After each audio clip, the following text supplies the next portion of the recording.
또 여러분 앞에서 주님의 말씀을 선포할 수 있는 기회를 주신 것 하나님께 감사드립니다. 제가 승리 장로교회 올 때마다 느끼는 게 세 가지 있습니다. 찬양을 어느 교회보다 찬양을 많이 하는 것 같아요. 너무 좋습니다. 그리고 뜨겁게 기도하는 교회. 그리고 올 때마다 설교를 할 때마다 여러분의 말씀 듣는 자세가 너무 감사해요. 그 말씀을 사모하는 마음이 있는 것을 볼 수가 있습니다. 오늘도 주님께서 주시는 말씀을 가지고 같이 축복받는, 같이 복받는, 또 하나님께서 가르침을 받고 그냥 한 귀로 듣고 흐르는 것이 아니라 여러분들이 실천하시는 여러분 되시기를 바랍니다. 예. 우리 크리스찬들이 좋아하는, 어쩌면 가장 좋아하는 단어가 무엇인지 아십니까? 축복이라고 생각을 합니다. 그렇죠? 누구나 다 축복받기를 원합니다. 그래서 어느 미국 목사님이 축복은 무엇인가 누가 질문을 했을 때 그분이 축복을 이렇게 대답을 했습니다. 그분이 얘기하신 것이 뭐냐면은 Blessing is the tangible touch of God. 쉽게 얘기해서 축복은 만져 알 수 있는 하나님의 손길이다. 그러니까 만져 알 수 있는 하나님의 손길이 바로 축복이다. 그럽니다. 그래서 저희들이 기도할 때마다 축복을 달라고 하나님께 기도를 합니다. 그런데 우리가 영적으로 성숙해지면서 우리의 기도가 조금씩 바뀌어야 됩니다. 축복을 구하는 것보다는 저는 우리가 하나님, 다른 사람을 축복할 수 있도록 저희를 사용해 주시옵소서. 그렇죠? 나를 통해서, 그렇죠? 나를 통해서 내 이웃들을, 내 가족들을 축복할 수 있게 도와주시옵소서. 피부로 느낄 수 있게 저와 여러분이 주님께서 저희들이 축복의 통로가 되어 다른 사람들이 피부로 느낄 수 있게 그 하나님의 사랑을, 축복을 피부로 느낄 수 있게 하기를 바랍니다. 오늘 본문 말씀에는 우리가 우리의 이웃을 어떻게 사랑할 수 있을까? 어떻게 하면 우리 이웃들에게 축복의 통로가 될 수 있을까? 라는 말씀이 여기 나와 있습니다. 여러분들 여기 보이시지만 여러분의 표 2024년 표가 주님 섬김의 지경을 넓혀주소서라고 나와 있죠. 주보에도 나와 있고 여러분들 매번 예배 드릴 때마다 그것을 봅니다. 우리의 섬김의 지경을 넓혀달라고 기도할 때 주님께서는 어떻게 우리에게 대답을 하시냐면은 그것은 한 영혼부터 시작한다고. 한 사람부터 네가 한 사람을 사랑할 때 그것이 바로 섬김의 시작이다 라고 말씀해 주고 계십니다. 그래서 어떻게 우리가 이웃을 축복할 수 있을까를 오늘 말씀을 통해서 가르쳐 주고 계십니다. 그래서 제가 먼저 두 원리를 먼저 말씀을 드리고 그 두 원리를 어떻게 우리가 삶에 적용할 수 있을까 두 가지를 여러분께 나누겠습니다. 첫 번째는, 중요한 원리 중에 첫 번째는 뭐냐면은 믿음으로 시작해야 합니다. 믿음으로 시작을 해야 됩니다. 5절에 나와 있습니다. 5절 다시 보세요. 예수께서 그들의 믿음을 보시고 중풍병자에게 이르시되 작은 자야 내 죄 사함을 받았느니라 하시니. 그렇죠? 여기서 그들의 믿음이란 어떤 것입니까? 중풍을 앓고 누워있는 이 친구를 예수님께 데려가기만 한다면 그를 도와주실 수 있을 것이다. 예수님이 그의 생명이요, 예수님이 그의 구원이요, 소망이 되어 주실 것이다 라는 그러한 믿음이었습니다. 오직 예수님만이 내 친구를 도와줄 수 있다는 확신이 있어야 된다는 것입니다. 이 확신이, 여러분이 이 이야기 잘 아시죠? 이 확신이 이 네 친구들이 가졌던 믿음이었습니다. 그것이 믿음의 본질입니다. 제가 대학교 다닐 때 제프라는 친구가 있었습니다. 후배였는데 제프는 아주 똑똑한 친구였습니다. 공부도 정말 잘했고 이제 공과를 이제 준비를 하면서 이제 엔지니어가 되려고 이제 공부를 하고 있었습니다. 정말 착하고 성경 공부도 나오고 그랬는데 이 친구는 예수님을 영접하지 않았습니다. 너무 똑똑해서 그런지 자기 생각으로는 이게 이해가 안 된다는 거예요. 근데 마음은 착하고 성경 공부 나오라고 하면은 나왔던 후배였습니다. 그래서 한 번은 늘 애나하임에서 있는 그 전도 집회가 있습니다. Summer Harvest라고 지금까지 이어지고 있는 것 같은데 야구장에서 합니다. 그래서 몇천 명, 몇만 명이 모여가지고 그 그렉 로리 목사님의 설교를 듣고 많은 사람들이 예수님을 영접을 합니다. 그래서 그 친구를 초대해가지고 그 집회를 한번 데려간 적이 있습니다. 그 친구 앉은 자리에 앞뒤로 친구 3명이 앉아있고 옆에도 친구가 앉았고 뒤에도 친구들이 앉아가지고 이 친구가 요번에는 꼭 예수님을 영접하게 해달라고 저희들이 간절히 기도를 했습니다. 2번이나 갔는데 2번 다 예수님을 영접을 안 하는 거예요.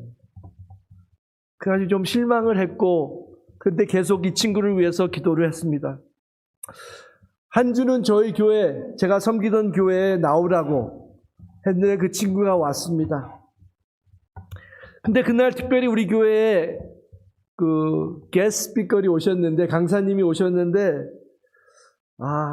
제가 그 말씀을 듣기에도 너무 조금, 솔직히 말해서 죄송하지만 지루했어요.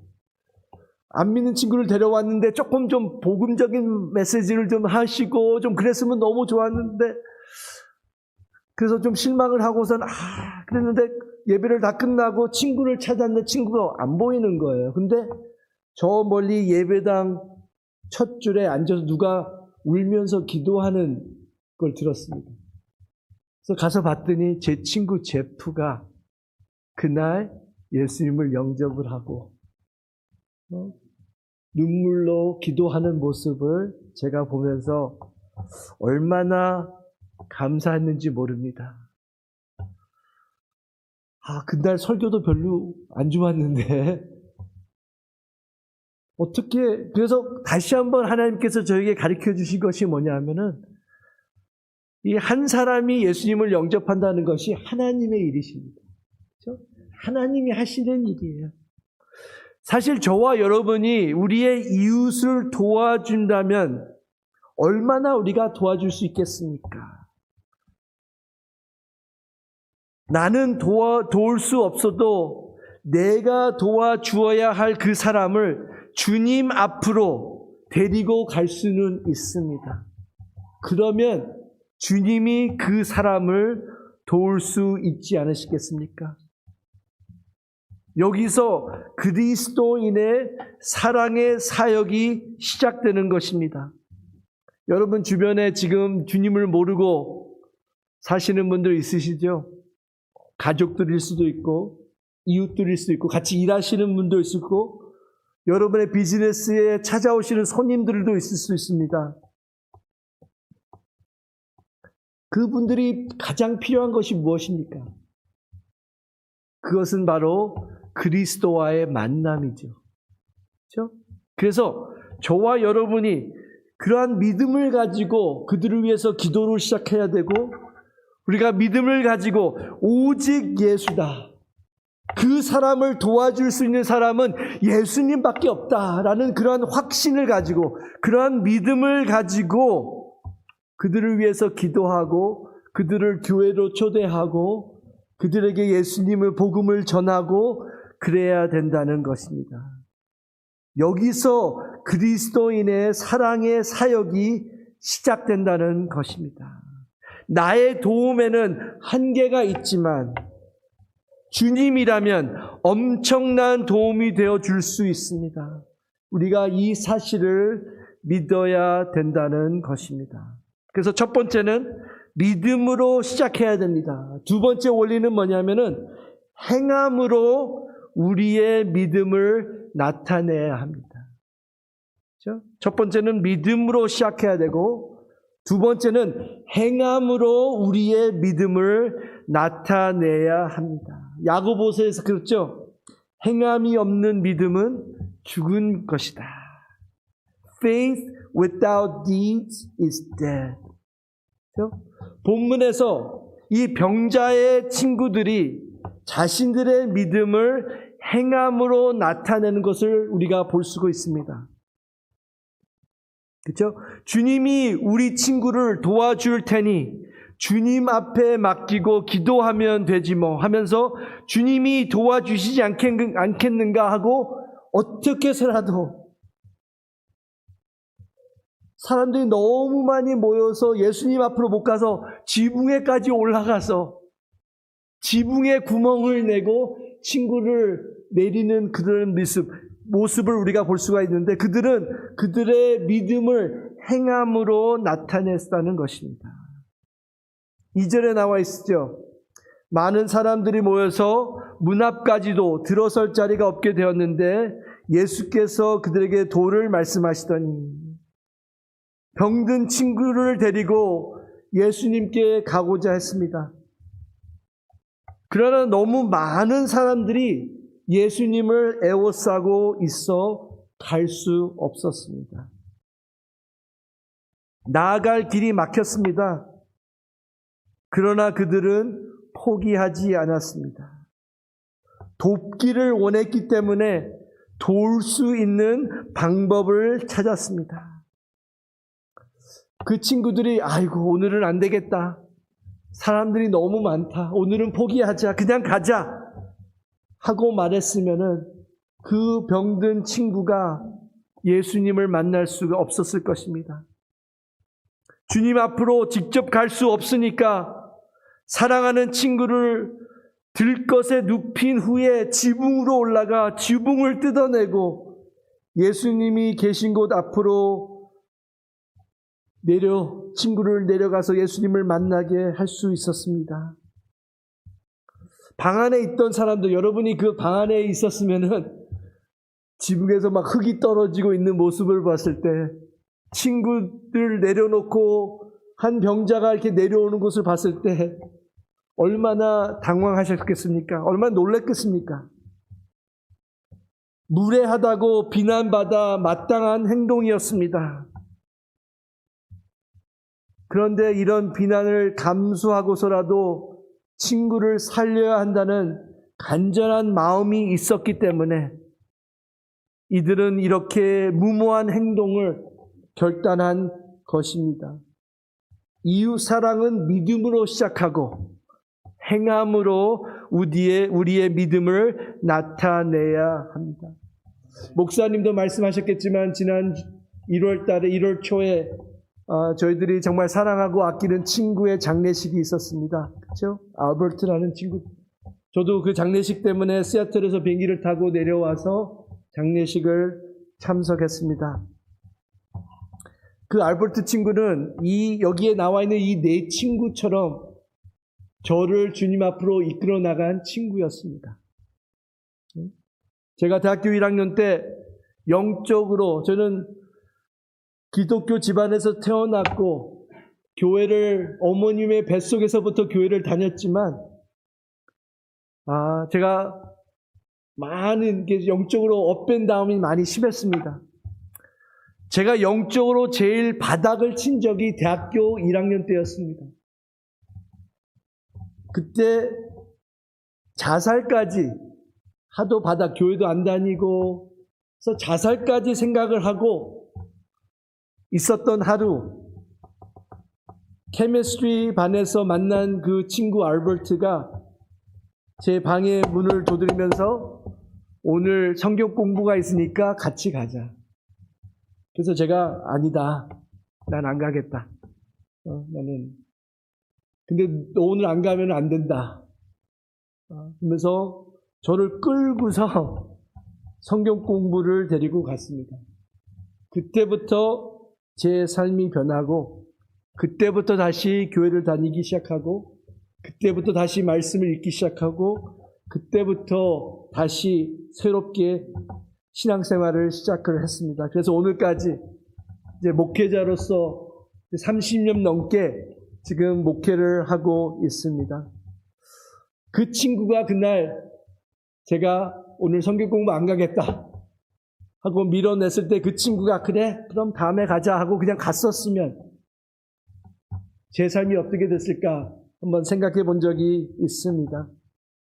제 친구는 어떻게 해서라도 내 친구가 예수님을 만나기를 원했고, 그 믿음, 예수님만이 우리 친구를 회복시킬 수 있다는 그러한 믿음이 있었지만, 그것뿐만 아니라 그것을 행동으로 옮긴 친구였습니다.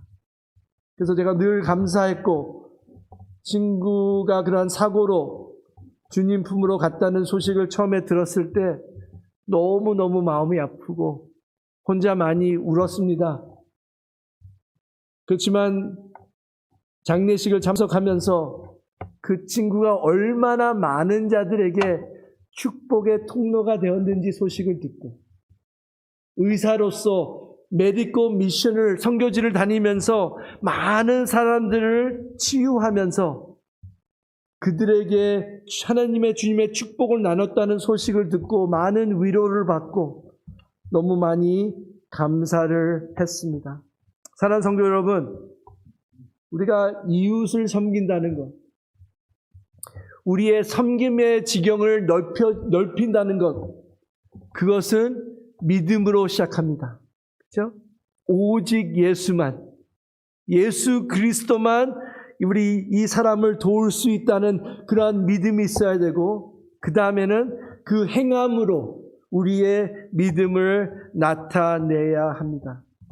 그러면 이 두 원리를 어떻게 우리가 적용할 수 있을까요? 그거를 두 가지 말씀을 드리고 오늘 말씀을 마치겠습니다. 첫 번째 뭐냐면은 영적인 도움을 베풀어야 합니다.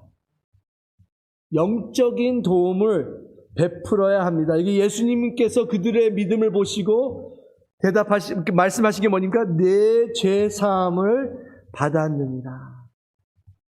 사실 이 대답은 중풍병자가 기대했던 대답이 아니었을 것입니다. 그가 원했던 대답은 뭐냐? 내 병이 나았느니라를 더 기대했을 것입니다. 근데 예수님께서는 이 중풍병자의 육신의 질병을 치유하는 것보다 더 중요한 근본적 필요를 보셨는데, 그것이 바로 그의 죄 사함이었습니다. 그렇죠? 누가 여러분에게 기도 부탁합니다. 암에 걸렸습니다.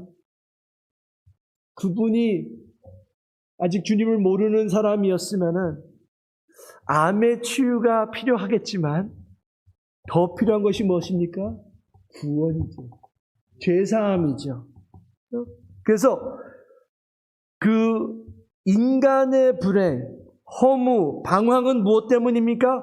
바로 죄 때문입니다. 죄사함은 인간이 부딪히는 가장 근본적인 필요임을 믿으십니까? 네. 천사가 마리아와 요셉에게 나타났을 때 예수님이 이 땅에 오신 목적이 무엇이라고 말했습니까? 아들을 낳으리니 이름을 예수라 하라. 예수의 뜻은 구원입니다. 죄에서 구원하기 위해 오신 것입니다. 예수님이 오신 근본적인 목적이 바로 그것입니다. 죄 문제의 해결처럼 중요한 것이 없기에 예수님은 그 근본 문제를 해결하셨습니다. 내 죄 사함을 받았습니다. 여기 계신 모든 분들은 그 음성을 여러분은 벌써 들으신 분들입니다. 그렇죠? 내 죄 사함을 여기서 말씀하는 받았느니라. 그런데 그 자리에 있던 서기관들이 흥분해서 말합니다. 6절 7절에 나와 있죠. 아니 저 사람이 도대체 누구길래 사람의 죄를 용서할 수 있단 말인가. 그분이 흥분한 데에는 타당한 이유가 있었습니다. 왜냐하면 사람은 사람의 죄를 용서할 수 없기 때문입니다. 그러나 그 사람들이 모르는 것이 한 가지 있는데 그게 바로 예수님이 하나님이셨다는 것을 모르고 있었습니다. 믿지 않고 있었습니다. 여러분, 이것을 믿지 않으면, 아직 여러분 중에 이것을 믿지 않으신 분이 있다면 여러분은 아직도 그리스도인이 되지 못한 것입니다. 예수님은 하나님이십니다. 그래서 예수님만이 죄를 용서하실 수 있습니다. 그래서 이것이 바로 근본적인 문제의 해결이라는 것입니다. 여러분, 아직 우리 주변에 우리가 사랑하는 사람들이 아직 주님을 모르고 있는 분들이 계십니까? 이것을부터 위해서 저희가 기도를 해야 됩니다. 그들이 죄 사함을 받아야 됩니다. 저도 양쪽 식구들 이렇게 다 보니까 다 예수님을 영접을 했는데 아직 영접을 하지 못한 두 조카가 아직 있습니다. 조금 했을 때는 억지로 이제 부모님 따라서 교회를 나갔는데 하이스쿨 때부터 교회를 안 나가기 시작해서 지금은 30대 중반이 다 돼가는데 아직도 교회를 안 나가고 방황을 하고 있습니다.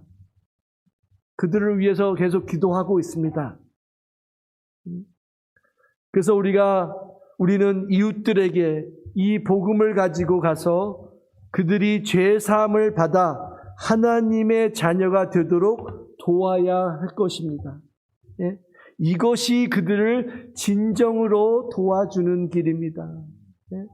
교회의 첫 번째 사명은 복음을 전하여 사람들이 죄 사함을 받고 하나님의 자녀가 되도록 하는 것이 가장 중요한 것입니다. 두 번째로 우리가 영적인 필요를 채워야 되지만 또 육적인 필요도 채워주어야 합니다. 중요한 것은 예수님이 영적 도움을 베푸시면서도 육체적 도움을 간과하지 않으셨다는 사실입니다. 중풍병자에게 너 죄사함 받았다, 너 천당 간다 하시고는 가장 중요한 문제가 해결되었으니 이제 너는 그냥 가보라 하지 않으셨습니다. 11절에 보시면은 병까지도 치유해 주셨습니다. 주님은 중풍병자의 병을 치유하시기까지 도움을 베푸셨습니다. 육체의 필요도 그대로 지나치지 않으셨습니다. 여러분이 잘 아시는 선한 사마리아인의 비유 잘 아시죠? 여리고 길을 걸어가다가 강도를 만나 쓰러진 사람을 주님은 어떻게 하라고 하셨습니까? 물론 복음도 전해야 됩니다. 그렇죠? 복음을 받아들이고 천국의 소망을 갖도록 도와야 합니다. 그러나 주님이 그 상황에서 칭찬하신 행동은 무엇입니까? 그의 실제적인 필요를 채워준 일입니다. 강도 만난 사람의 상처를 싸매어주고 주막으로 데리고 가서 돌봐준 일을 칭찬하시면서 무슨 말씀을 하셨습니까? 가서 너희들도 이와 같이 하라고 말씀하셨습니다. 여러분 주변에 주님을 필요하는 사람들이 있습니다. 그런데 또 물질적으로 도움이 필요한 사람도 있습니다. 그렇죠? 그들한테 가가지고 계속해서 예수님 믿으라, 교회 나오라 얘기하는 것도 좋지만 정말 그들이 도움이 필요한다 그러면 여러분이 도와드릴 수 있다면 여러분께서 그분을 필요한 것을 복음뿐만 전하는 것이 아니라 그의 육적인 필요도 채워주셔야 된다는 것입니다. 저희 교회는요, 제가 두 번째로 나이가 제일 많습니다. 근데 저 위에 계신 분은 연세가 91세 분이 계세요. 91세 다음에 접니다. 그 다음에 다 저보다 젊은 사람들인데, 그 할아버지는 91세지만 지금 하루에 3마일씩 계속 걷습니다. 하루에 3마일씩. 매일 아침마다 3마일씩 걸으시고, 정말 저보다도 훨씬 더 건강하신 것 같아요. 네. 이분이 많은 축복을 받으셨어요. 그래서 재정으로도 많이 이제 필요한 것도 없으시고 정말 그러시는데, 근데 이분이 꼭 하시는 것이 있어요. 저한테 늘 아침을 저랑 같이 먹는 거를 좋아하셔가지고 거의 제가 한 달에 한 번씩은 꼭 그분과 같이 아침을 먹는데, 먹을 때마다 저한테 질문을 하세요. 우리 교회에 재정적으로 도움이 필요한 사람이 있냐? 꼭 물어보세요. 그래서 있으면은 꼭 자기한테 얘기해달라. 또 저희가 멕시코 선교를 하는데, 또 캄보디아도 선교를 하는데, 선교 여행을 갈 때 학생들이 많이 가는데 선교비가 없어서 모질란 사람이 있느냐 하고 꼭 물어보세요. 그러면 몇 사람이 지금 필요하는데, 그러면 말씀을 드리면은 그분을 위해서 헌금을 딱 필요한 만큼, 대신 내가 줬다는 말 하지 말라. 또 꼭 필요한 학생들 선교비를 다 대주세요. 또 크리스마스 때만 되면은 우리 교인들 중에 재정으로 힘들어서 자녀들에게 크리스마스 선물을 못하는 가족들이 있냐? 있다 그러면은 꼭 저에게 주셔서 그 부모님, 그 아이들 선물을 사서 주라고 저에게 꼭 재정으로 도와주십니다. 너무 꼭 그런데 자기가 줬다는 말을 하지 말라고. 그런데 그때 한 여름에 두 학생이 선교비가 모질랐습니다. 그래서 그 학생들한테 놓고 기도하자. 하나님께서 채워주실 것이다. 근데 그 할아버지께서 헌금을 해서 제가 그래서 어느 분이 너희들 선교비 도와주라고 이걸 주셨다고 했더니, 그때 그 학생들이 눈물을 흘리면서 하나님께서 우리의 기도를 응답하셨다라고 얘기를 하면서 기뻐하는 모습을 봤습니다. 그러니까 다시 말하면은 그 할아버지는 이 학생들이 기도를 했을 때 하나님께서 그 할아버지를 통해서 이 학생들의 기도를 들어주신 것이에요. 그렇죠? 그렇게 되는 것이죠. 그러니까 이 할아버지는 하나님께서 그분을 축복하셔서 사용하셔서 다른 필요한 자들의 기도의 응답으로 이분을 많이 사용하셨다는 것입니다. 그것보다 더 큰 축복이 어디 있습니까? 사랑하는 성도 여러분, 여러분의 기도가 달라지기를 바랍니다. 축복 주세요, 축복 주세요, 축복 주세요. 우리 자식들만 잘 되게 해주세요. 축복 주세요만 기도하는 것이 아니라, 주님 축복의 통로가 되게 해주세요. 나를 통해서 어떤 한 사람이 복음을 듣고 주님을 영접하게 하여 주시고, 또 어떤 사람의 육적인 필요를 주님 나를 통해서, 저를 통해서 그들을 도와줄 수 있도록 축복의 통로가 되게 하여 주시옵소서 하고 여러분의 기도가 바뀌는 그러한 역사가 있기를 바랍니다. 본문은 그리스도인들이 간과할 수 있는 이웃사랑이라는 또 하나의 중요한 소명을 일깨워주고 있습니다. 우리의 복음이 영혼과 육체에 통전적 관심을 갖는 전인적 복음, 홀리스틱 가스펠이 되어야 된다는 것입니다. 복음을 전하면서 실제적인 필요를 채워주지 않는 것, 실제적인 복음만 채워주고 복음을 전하지 않는 것, 하나님께서 원하시는 것은 우리가 둘 다 해야 된다는 것입니다. 여기 마가복음 2장에 나온 것, 이 네 친구들처럼 우리 승리장로교회 성도님들이 한 생명을 위하여 희생할 수 있는 우리 승리장로교회 성도님 되시기를 주님의 이름으로 축원합니다. 다 같이 기도하시겠습니다. 주님 감사합니다. 오늘 말씀을 통하여 주님께서 우리가 어떻게 살아야 되는가, 우리가 복음을 나눠야 되고 우리가 또 육체적 필요를 채워줘야 되고, 그래서 우리가 주님을 필요한 자들에게 축복의 통로가 되기를 원합니다. 정말 주님 섬김의 지경을 넓혀 주소서라고 기도하고 있는 우리 승리장로교회 성도님 한 분 한 분에게 정말 한 생명을 위하여, 한 영혼을 위하여, 한 사람을 위하여 이렇게 헌신할 수 있는 그러한 마음을 허락하여 주시옵소서. 오늘 주신 이 말씀 감사하며 우리 주 예수 그리스도 이름으로 기도했습니다. 아멘. 다 일어나셔서 찬송가 461장 찬양 후에 강사 목사님 축도로 예매 마치겠습니다.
이제는 그리스도의 은혜와 하나님 아버지의 그 크신 사랑하심과 성령님의 교통하심과 임하심이 오직 예수 그리스도가 우리의 답이라고 믿는 우리 성도님 한 분 한 분들과 또 그 믿음을 행함으로 옮기기를 원하는 우리 모든 성도님 머리 위에 지금부터 영원토록 함께 하시기를 간절히 축원하옵나이다. 아멘.